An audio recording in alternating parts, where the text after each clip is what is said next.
Bonjour et merci de nous retrouver dans votre émission de formation et de spiritualité, la joie des chrétiens. Il nous arrive de rencontrer des personnes qui nous disent les prêtres d'aujourd'hui ne sont pas comme les prêtres de notre époque. Aux années 70, les prêtres étaient dynamiques, ils étaient hommes du développement, ils ne pensaient pas tout leur temps sur le téléphone, ils étaient proches des chrétiens, c'est-à-dire qu'il y a un changement même dans la conception du sacerdoce du prêtre. La question qui se pose déjà est de savoir les défis actuels du sacerdoce ou du prêtre, ou alors quels sont aujourd'hui les défis auxquels sont confrontés les prêtres, encore plus à l'heure du numérique. Nous accueillons cette semaine le Père Frédéric Massimengo, récemment ordonné, qui a, durant sa formation, eu l'occasion de vivre dans d'autres villes que Butembo et qui a eu le temps de voir dans les différentes communautés la conception ou les différentes questions qui se posent sur les sacerdoces actuellement. Bonjour, Père Frédéric. Bonjour, Monsieur Hakim. Au début de cette émission, dites-nous, depuis que vous êtes prêtre, quelle est votre plus grande joie? D'emblée, la joie, elle est manifeste et elle est profonde, d'autant plus que les sacerdoces, comme un ministère que le Christ lui-même a eu à instituer, parce que c'est lui le grand prêtre, et aujourd'hui, si nous sommes là, c'est dans la continuité de ce qu'il a eu à instituer comme sacerdoce. Et déjà, d'après l'origine, les sacerdoces, c'est un privilège du sacré. Et si on a été appelé, choisi parmi tant d'autres à ce service, c'est pour nous un motif d'action de grâce et de joie. Comme je l'ai dit, c'est un privilège du sacré parce que le prêtre par excellence, c'est Jésus-Christ lui-même. Et vous le savez, l'homme, c'est un être religieux et il a besoin d'être aidé pour être en relation, en communion avec Dieu. Dieu qui est un être suprême, créateur, un être qui dépasse l'homme. Et parfois l'homme, il ne sait pas accéder, n'est-ce pas, à la rencontre de Dieu, avec Dieu. Alors il a besoin d'un médiateur, déjà.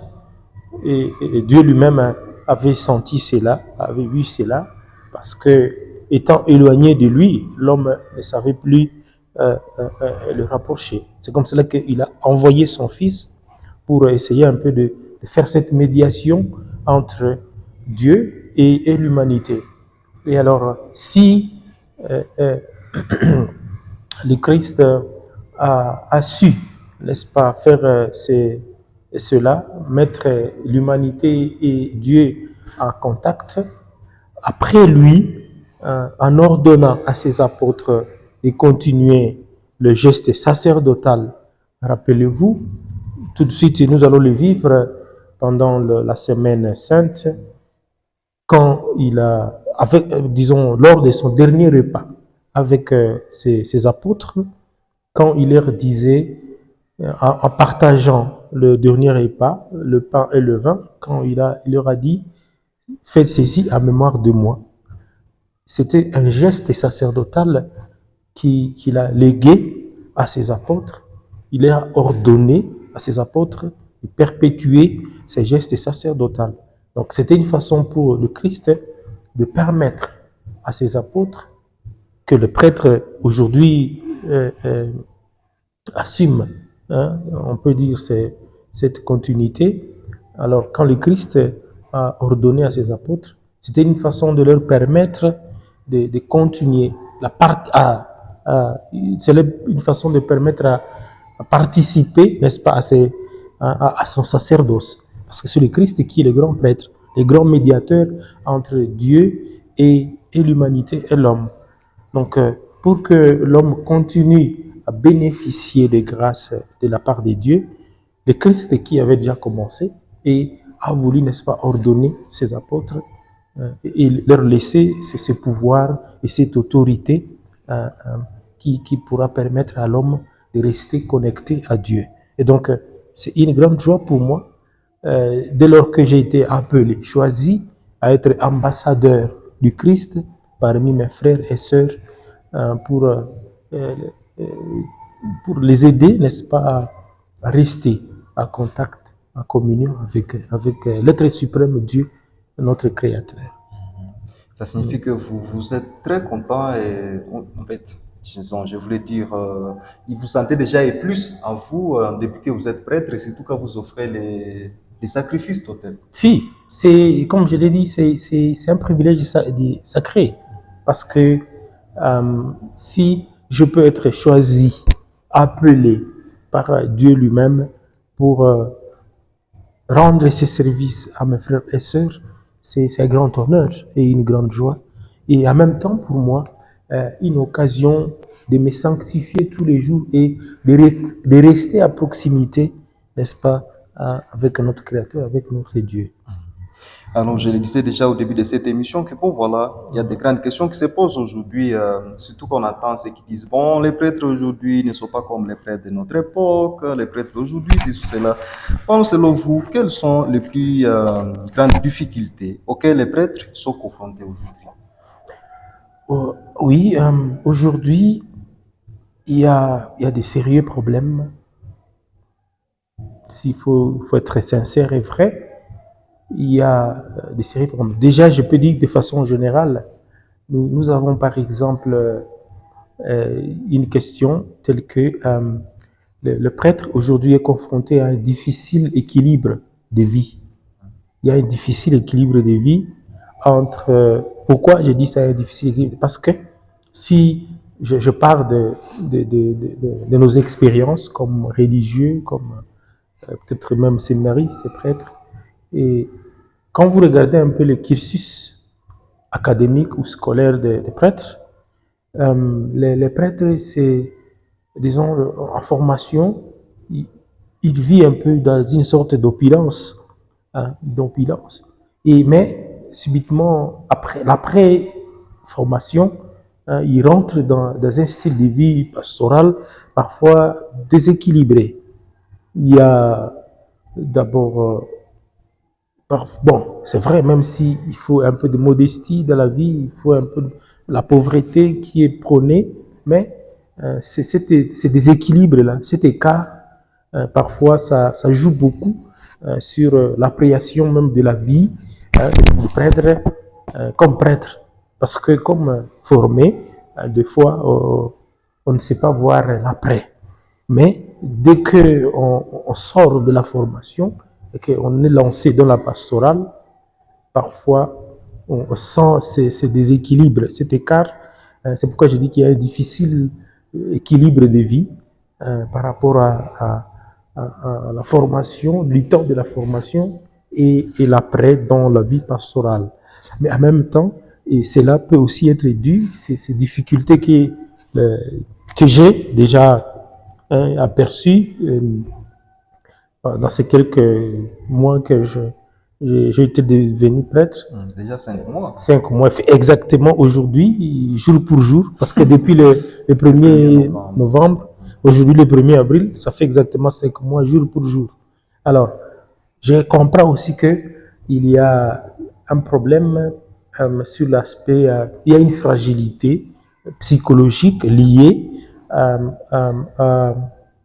des tensions relationnelles. Relation avec le chrétien, relation entre prêtres en communauté.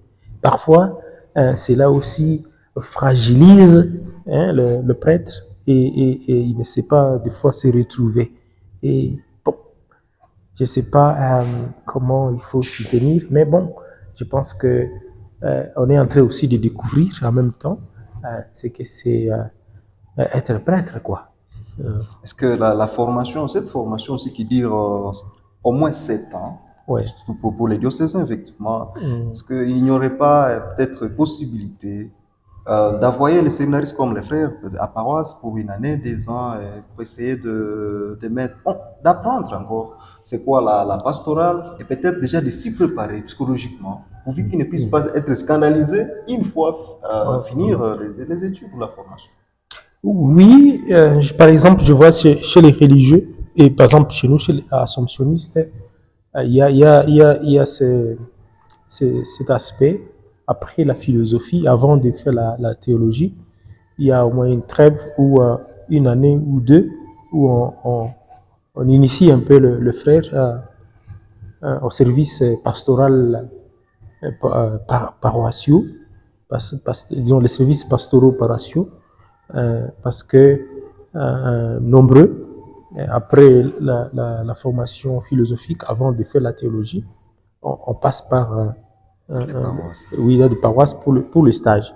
On a quand même une idée par rapport à ce qui se passe, mais bon, parfois il y a des choses qui échappent parce que on n'est pas vraiment très engagé comme acteur pastoral. On est limité comme frère. On est limité. Il y a certaines choses, bon, juste qui concernent un religieux ou tout chrétien. On est obligé d'agir un peu comme tout chrétien. Mais il y a certaines questions pastorales qui reviennent aux prêtres et qu'on ne sait pas appréhender quand on est à ce stade-là comme frère. Oui, mais en grandissant, en évoluant et après la théologie, quand on est clair, par exemple, alors là, on se confronte à une autre réalité. Ouais. Alors, il y a une grande question aujourd'hui qui se pose, hein, c'est le mariage de prêtres. Oui. Nous attendons tous sur Internet, tantôt on accuse les papes, bon non, les papes, il a facilité que les prêtres vont se marier, bon, ce qui n'est pas vrai. Et bon, qu'est-ce que vous dites de cette préoccupation du mariage des prêtres? Merci pour la question. Bon, déjà, je crois que peut-être pour essayer un peu d'éclairer l'opinion, il faudrait déjà même circonscrire l'expression mariage du prêtre. Parce que vous venez de le dire tantôt, l'Église n'a jamais autorisé mariage du prêtre. Donc, déjà, sur l'aspect expression mariage du prêtre, il y a déjà une entorse, oui, ambiguïté là-bas. Donc, on ne peut pas parler de mariage du prêtre parce que officiellement, ça n'existe pas, ça n'a jamais été autorisé. Oui, on peut avoir des cas où un prêtre vit. Excusez-moi l'expression, concubinage, mais c'est pas le. Bon, peut-être mariage sous un autre aspect. Oui, il y a le jargon, oui, mais s'il faut dire mariage du prêtre, encore que s'il faut rester, par exemple, dans notre pays, la République démocratique du Congo, récemment, je crois que c'est à 2023 ou 20, oui, 2023, par exemple, les évêques de la CENCO, de la République démocratique du Congo, ont récemment, n'est-ce pas, essayé de dire que d'interpeller, voilà le terme, interpeller le prêtre qui pourrait, n'est-ce pas, avoir ce genre de relations avec des gens comme ça, oui, des relations malsaines avec des femmes. Les évêques du Congo essayaient un peu d'établir là-dessus et de dire non, non, s'il y en a, est-ce que ces gens-là peuvent s'amender et se décider d'aller s'occuper de leurs enfants, par exemple. Ça veut dire que chez nous, donc, question mariage du prêtre, c'est pas une question jusque-là, au moins. Est-ce qu'il ne dirait pas avoir peut-être les prêtres orthodoxes qui se marient? En gros, faut-il dire que même chez eux, on ne devait pas évêque si on s'est déjà marié? Voilà. Effectivement, ça remonte dans l'histoire. Donc, ça veut dire que à un certain moment, ça donne encore raison à la pratique de l'Église catholique de demander aux prêtres de ne pas se marier. Parce que si vous demandez aux orthodoxes la raison pour laquelle un évêque orthodoxe ne peut pas se marier, vous allez voir que les raisons rejoignent un peu les raisons de l'Église catholique qui demande aux prêtres catholiques de ne pas avoir de femmes. Yeah. Ça veut dire qu'il y a quand même, mais encore que, je sais que peut-être ça peut revenir tôt ou tard, que si on demande aux prêtres d'être des célibataires, c'est pour essayer un peu d'imiter le Christ qui est resté célibataire. Et si le prêtre peut aujourd'hui rester célibataire, effectivement, c'est un signe d'amour d'amour de Dieu pour tous les hommes.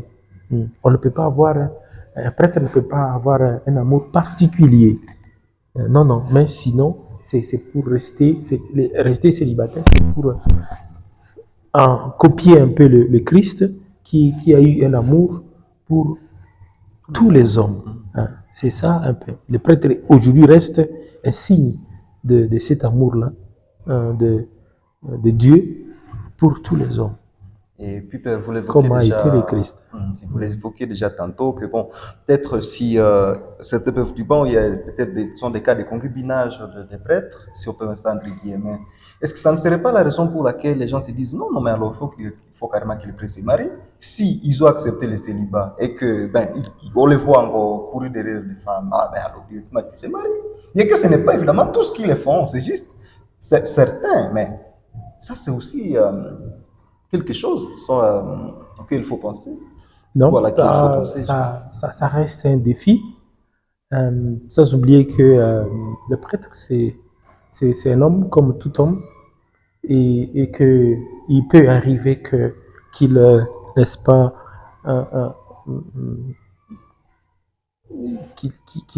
qu'il manifeste un peu cette attitude de vouloir avoir d'amitié dans ces sens-là. Je vous rappelle que déjà, par exemple, dans notre pays, en 1987, il y a le cardinal Malula qui avait vu ces dangers de la génération actuelle, que le prêtre actuel était confronté à cette difficulté-là. Il y avait 3 grandes difficultés, en fait, d'après lui, déjà 1987, que le prêtre de génération 87 et peut-être même jusqu'à aujourd'hui était justement buté à cette difficulté. Il y avait un peu la recherche abusive, exagérée de l'argent, il y avait la recherche abusive du pouvoir et la recherche abusive de femmes ou de filles, hein, donc d'amitié abusive, de femmes ou de filles. Le cardinal Malou l'avait déjà, il avait déjà, alors il avait ces constats-là, un peu, il a fait un portrait critique sur la génération actuelle de prêtres. Et alors il a trouvé ces 3 grandes tendances. Et il a essayé d'insister là-dessus. C'est que, attention, on ne peut pas appeler à cela. Et si on est conscient que l'Église a besoin des hommes totalement dévoués pour le service du Seigneur de l'Église, son exemple est à l'imitant, lui qui a été le premier célibataire, en signe d'amour de Dieu pour tous les hommes. Et donc, le prêtre est appelé à faire comme le Christ. Oui. Alors, il y a aussi une grande question. Nous voyons sur les médias, effectivement, qu'en Occident, depuis un moment, la question des habits au sein de l'Église, bon, a fortement retenti. Ouais. Ah bon, donc voilà, les prêtres habillent des chrétiens, on accuse même des cardinaux, des évêques. Est-ce que cela influence la pastorale en Afrique? Bon, oui, nous vivons une époque de séparation de temporel au spirituel. Nous sommes dans une époque, le XXIe siècle, c'est une période où je dirais, les choses du monde s'opposent à l'esprit, donc l'esprit du monde s'oppose à la sainteté.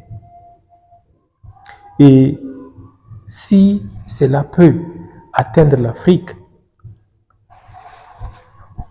vous le savez, il y a développement spectaculaire qui se vit au XXIe siècle, connu sous le nom de la mondialisation. La mondialisation, c'est-à-dire aujourd'hui, on considère le monde comme un village planétaire. Un village planétaire. C'est-à-dire que les distances ont été tellement réduites, considérablement réduites. Et c'est là, suite au développement, et cela a été provoqué, n'est-ce pas?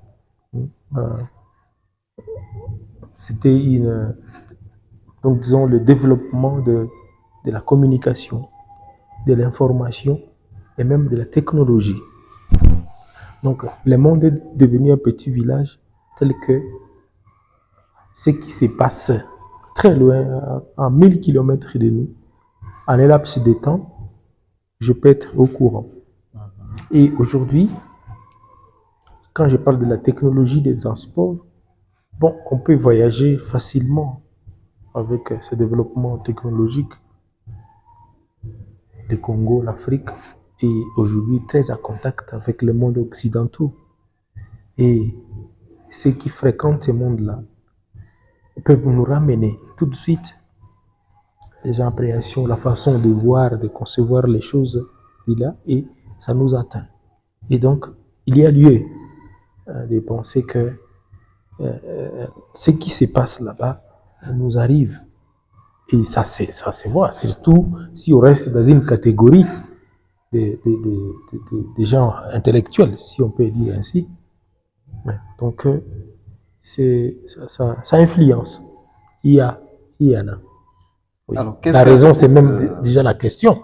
Ça veut dire qu'il y a une prise de conscience, quelque part, que non, ce qui se passe de l'autre côté peut, d'un moment à l'autre, avoir de l'ampleur ici. Même si ce n'est pas encore là, mais les informations nous atteignent et les gens se questionnent. Ceux qui savent s'informer, ceux qui voyagent, ils comparent et alors ça le met au point et ils peuvent parfois, n'est-ce pas, se questionner.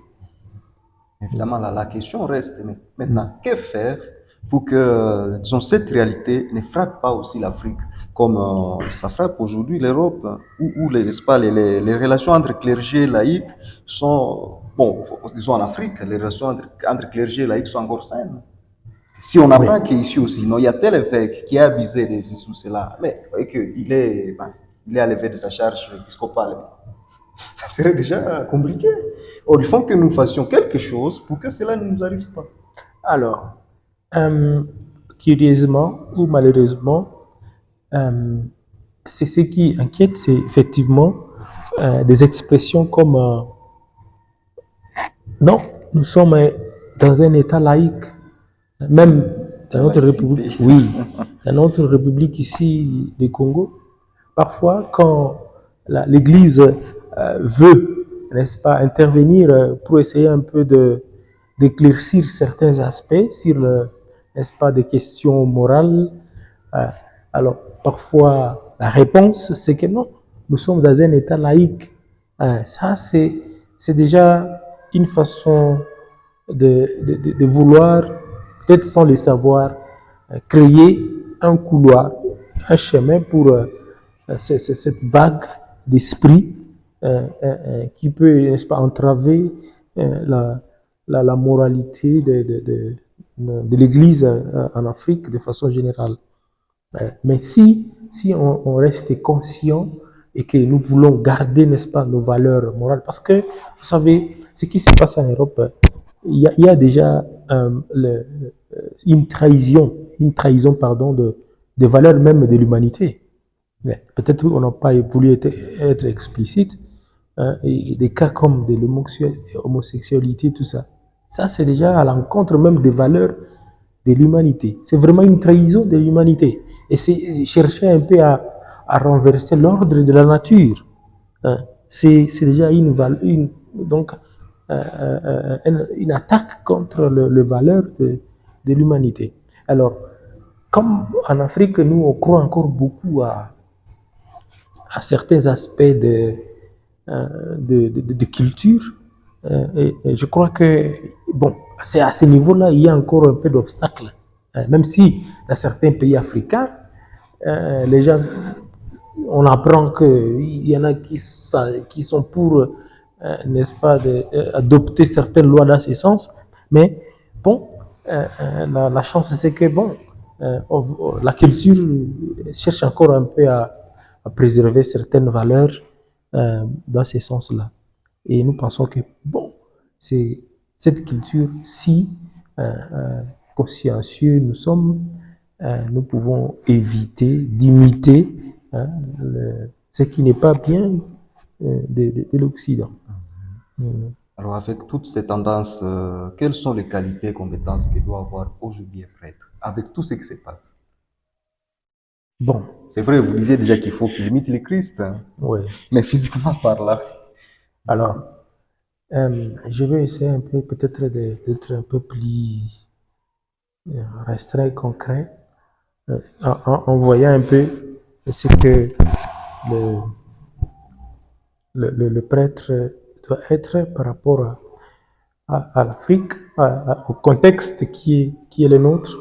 C'est que, bon, d'abord déjà comme représentant du Christ, hein, le continuateur de la mission du Christ, le médiateur entre Dieu et les hommes, il doit à tout prix demeurer le modèle par excellence ou l'imitateur par excellence du Christ.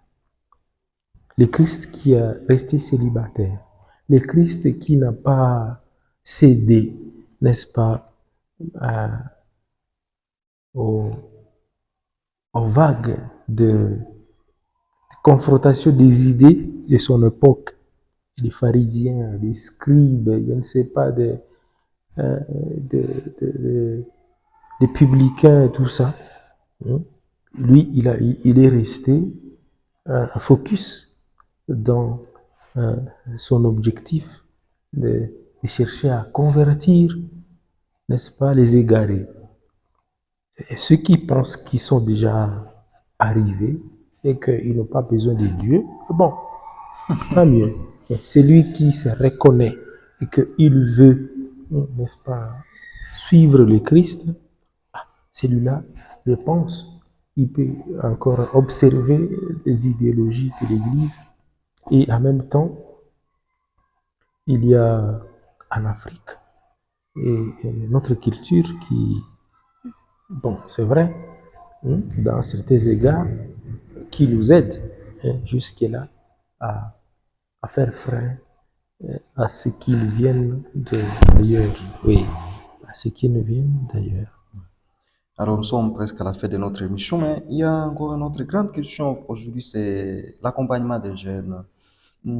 Comment encouragez-vous les jeunes à s'engager dans l'Église, évidemment avec tout ce qui est comme courant, avec des idées d'homosexualité, la laïcité, tout ça. Comment encouragez-vous les jeunes à s'engager dans l'Église? Aujourd'hui, avec tout ce qui se passe dans le monde, je crois que il faut être courageux d'accepter de faire, n'est-ce pas, comme on l'a dit, un contre-courant. Oui, faire un contre-courant aux antivaleurs ou alors aux choses qui ternissent l'image de l'Église. Être courageux. Tantôt, je vous l'ai dit, je vous le disais, c'est que aujourd'hui, il y a vraiment une séparation nette. Il y a une opposition entre l'esprit du monde et la sainteté. Alors, donc, on se trouve face à un choix. Si on va à droite, donc au choisi de Christ, alors il faut être capable de faire face, donc de marcher à contre-courant à l'esprit du monde. Et si on fait le contraire, alors c'est que donc on n'est pas d'accord avec le Christ. Donc, accepter à un certain moment de dire non à ceci oui à cela. Je crois que les jeunes d'aujourd'hui, ils doivent encore, l'Afrique a encore la chance de, disons, de discerner et de prendre position par rapport au jour à venir, à l'allure où vont les choses. Donc, il y a lieu de filtrer ce que nous attendons, ce que nous voyons à travers les réseaux sociaux, à travers, je ne sais pas, la télévision, les prédications que nous attendons ici et là. L'Afrique a encore une chance, la jeunesse africaine, de filtrer et de faire un bon choix. Ça, c'est encore une porte ouverte pour l'Afrique. Merci beaucoup, Père. Oui. Alors, quelle est votre dernière exhortation aux téléspectateurs? Parce que c'est un sujet très délicat aussi. Hein. Effectivement, je sais que nous n'avons pas abordé beaucoup de questions. Certainement, il y en a assez et que nous n'avons pas abordé. Mais je leur demande de rester branchés, connectés à cette émission. Et c'est sûrement les jours qui viennent, il y aura beaucoup d'autres questions qui pourront, n'est-ce pas, aborder ces sujets et cette thématique. Et en même temps, je vous propose, excusez-moi de le dire comme ça, de peut-être penser à un duel où on pense à une émission où des confessions religieuses, des tendances différentes qui se rencontrent, où vous essayez un peu de mettre les idées ensemble pour voir aujourd'hui, dans la ville de Butembo, qu'est-ce que les gens pensent de l'Église ou disons, du monde chrétien. Comment, d'après eux, comment ils aperçoivent l'avenir des chrétiens de l'Église dans le diocèse, dans la province, dans le pays. Donc, essayez un peu de penser. Je serais encore très heureux, mais je me sentirais encore heureux d'être invité à ce genre d'émission où on peut avoir 2-3 personnes, des confessions religieuses différentes, des tendances différentes, échanger sur effectivement l'avenir de l'Église dans notre diocèse, dans notre province, dans notre pays. Oui. Merci beaucoup, Père, pour cette proposition. Oui. Merci aussi de vous être rendu disponible. Nous vous souhaitons une bonne mission à l'Institut technique Mahamba, que vous êtes comme enseignant. Merci beaucoup. En même temps, c'est moi qui vous remercie pour avoir pensé à nous à ce jour. Merci beaucoup. Merci à vous. Surtout bonne pastorale et bon, je ne sais pas qu'est-ce qu'ils vont encore vous souhaiter, mais bon, paix et joie à vous. Merci et amen. Merci beaucoup. Je vous en prie. Merci beaucoup, chers téléspectateurs, de nous avoir suivis. Nous vous proposons un prochain rendez-vous la semaine prochaine. Nous excusons pour ce retard des mois et que nous n'avons pas réalisé une émission. Mais bon, nous serons là toujours pour vous. Et bientôt Pâques. Bonne fête déjà de Pâques. Et préparez-vous pour des émissions qui nous préparent à Pâques. Au revoir.